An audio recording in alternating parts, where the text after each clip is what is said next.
It's game, set and match to women tennis players and their battle with the All England club over Wimbledon prize money. Last year, top players and politicians strongly criticised the championship because the men's champion, Roger Federer, was paid £655,000, while the winner of the ladies' singles final, Emily Marismo, received £30,000 less at £625,000. A lot of money. Now, opponents of equal prize money point out that the men play the best of 5-set matches, while women compete over 3 sets. So despite the fact that Federer dropped just 1 set in the entire tournament, he had to play 22 sets to pick up the title. Marismo played just 17 sets on her way to victory. But this morning, the All England club gave in and promised identical prize money this year. Things have come a long way since 1970, when the men's champion, John Newcombe, received £3,000 in prize money. Now, that may not sound like a lot, but it's twice as much as Margaret Smith Court won for the ladies' title. She went home with just £1,500. So is this a long overdue victory for women, or are they now receiving the preferential treatment given, as we were just pointing out, they don't play as many games and sets? Joining us is Simon Mundie, tennis writer from Ace magazine. Good to see you. A momentous day indeed for tennis. Absolutely, and it's definitely it's been a long time coming. It's exactly the right moment for this to happen. Way back when open tennis first started in 1968, there was, it was acceptable for men to be played more. But these days, the argument that men's tennis is more entertaining than women's tennis doesn't really hold as much water. In the men's game, you've got Federer winning everything under the sun.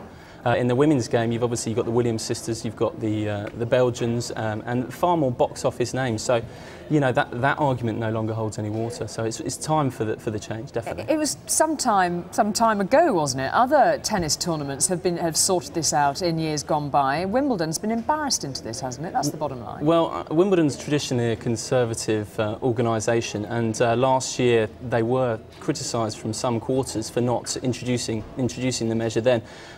There was political pressure. Obviously, Tony Blair and Tessa Jowell both stood up and said that it should have happened.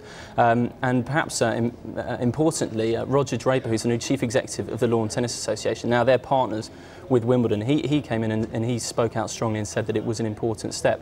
So that, along with the move of the other 3 Grand Slams, I think it's led Wimbledon to this point, and they've decided that now's the time and they can't wait any longer.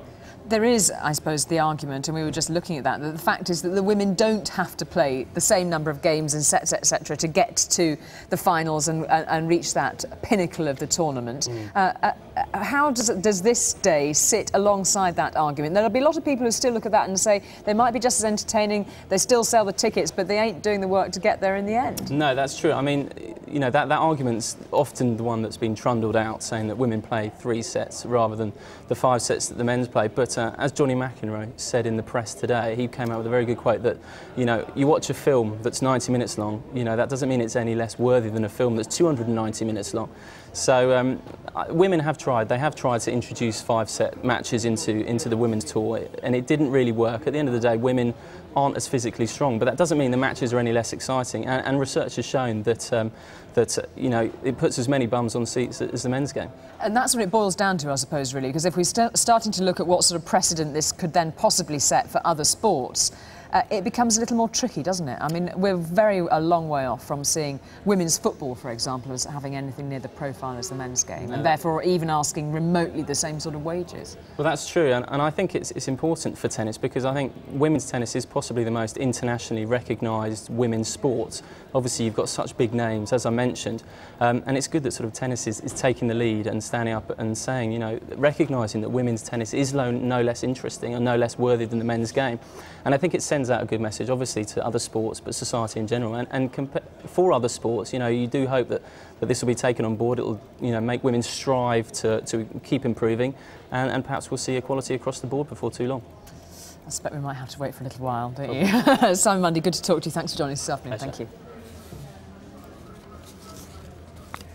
Let's catch up with